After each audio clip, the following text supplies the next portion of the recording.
நம்பிக்கையுடன் வாருங்கள், நல்லதே நடக்கும். ஸ்ரீ பசுபதி ஜோதிட நிலையம், நாமக்கல். ஓம் நமச்சிவாயா. குரு பிரம்மா, குரு விஷ்ணு, குருதேவா மகேஸ்வரா, குரு சாஸ்தா பரபிரமா தஸ்மஸ்ரீ குருவே நமக. இனிய யூடியூப் சேனல் நேயர்களுக்கு வணக்கம். இந்த வாரம் பார்த்தீங்கன்னா கலத்திர ஸ்தானம், ஒருவருடைய ஜாதகத்தில் திருமணம் உண்டா இல்லையா, எந்த காலகட்டத்தில் ஒருவருக்கு திருமணம் நடைபெறும், கோச்சார கிரகங்கள்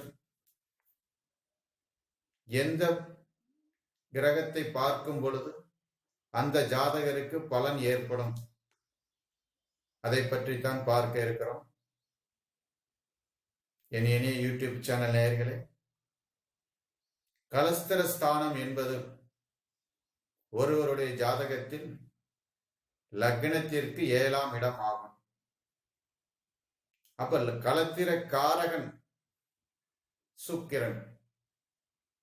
ஆண் பெண் இருவர் ஜாதகங்களிலும் களத்திர காரகன் சுக்கிரன்.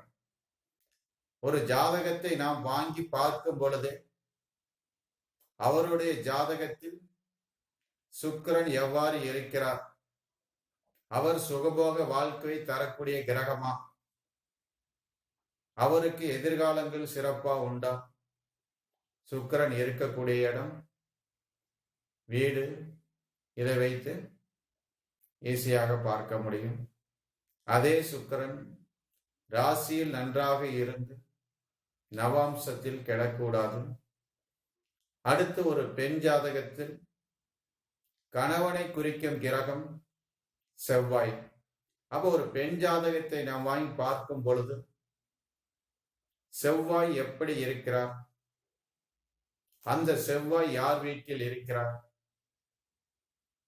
அந்த செவ்வாயுடன் சூரியன் சேர்ந்து இருக்கிறதா, அந்த செவ்வாயுடன் சனி பகவான் சேர்ந்து இருக்கிறதா, அந்த செவ்வாயுடன் ராகேதுக்கள் சேர்ந்து இருக்கிறதா, இதை வைத்து அந்த பெண் ஜாதகத்திற்கு எப்பொழுது திருமணம் நடக்கும், எந்த மாதிரி திருமண வாய்ப்புகள் உண்டு, அரேஞ்ச் மேரேஜா, லவ் மேரேஜா, அல்லது காலம் கடந்த திருமணமா, இதை ஈஸியாக பார்க்க முடியும்.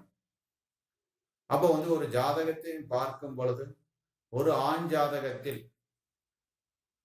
சுக்கிரன் 3, 6, 8, 12 மறைந்திருந்தால் அந்த ஜாதகருக்கு களத்திர தோஷம் உண்டு. அவருக்கு திருமணம் ஒரு போராட்டத்தை ஏற்படுத்தி கொடுக்கும்.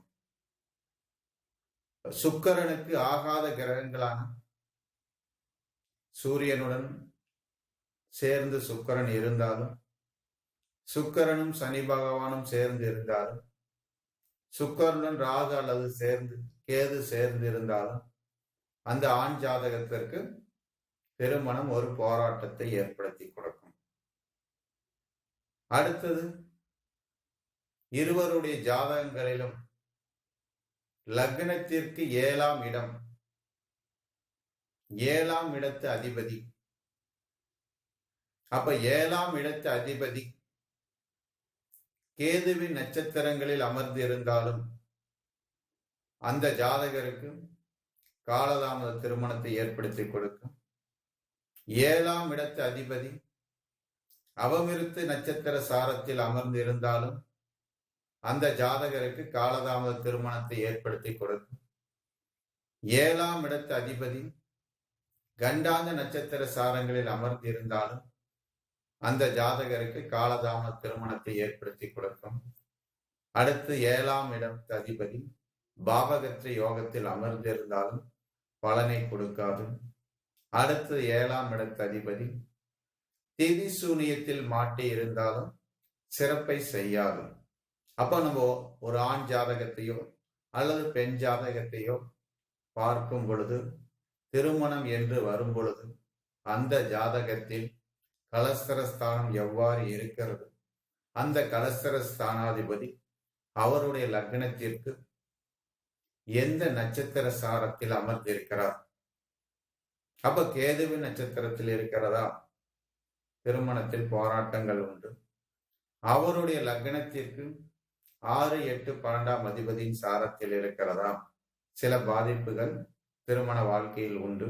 அப்ப அதற்கு உண்டான சில பரிகாரங்களை செய்து திருமணம் செய்வது சிறப்பை ஏற்படுத்தி கொடுக்கும்.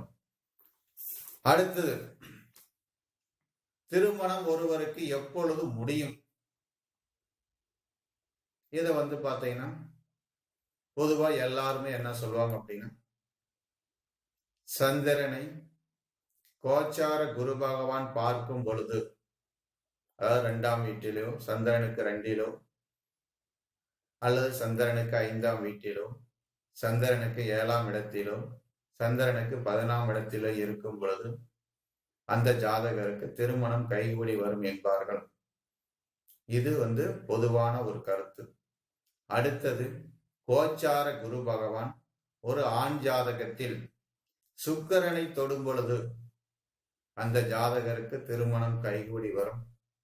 அடுத்து, கோச்சார குரு பகவான் ஒரு பெண் ஜாதகத்தில் செவ்வாயை தொடும் பொழுது அந்த பெண்ணிற்கு திருமண வாய்ப்புகள் கைகூடி வரும். அதே மாதிரி நடப்பு தசாநாதன் நவாம்ச லக்னம் அல்லது அதன் அதிபதியுடன் கோச்சாரத்தில் கூடும் காலகட்டத்தில் அந்த ஜாதகருக்கு திருமண வாய்ப்புகள் கூடி வரும். அடுத்து, நடப்பு புத்திநாதன் நவாம்ச லக்னத்திற்கு கேந்திர திரிகோணங்களில் வரும் பொழுது அந்த ஜாதகருக்கு திருமண வாய்ப்புகள் கூடி வரும். அடுத்து, குரு பகவான் லக்னத்திற்கு 7ஆம் வீட்டை பார்க்கும் பொழுது அல்லது லக்னத்திற்கு 2ஆம் இடமான குடும்பஸ்தானத்தை பார்க்கும் பொழுது திருமண முயற்சிகளை மேற்கொள்ளலாம். இனிய யூடியூப் சேனல் நேயர்களே, இந்த மாதிரி ஒவ்வொரு வாரமும் சில வீடியோக்கெல்லாம் அப்லோட் செஞ்சுக்கிட்டே இருப்போம். அதை நீங்க பாருங்க. அதை சப்ஸ்கிரைப் செஞ்சு கொள்ளுங்க. உங்களுக்கு சிறப்புகள் உண்டு, பலன்கள் உண்டு. மீண்டும் உங்களை சந்திக்கிறேன். நன்றி, வணக்கம்.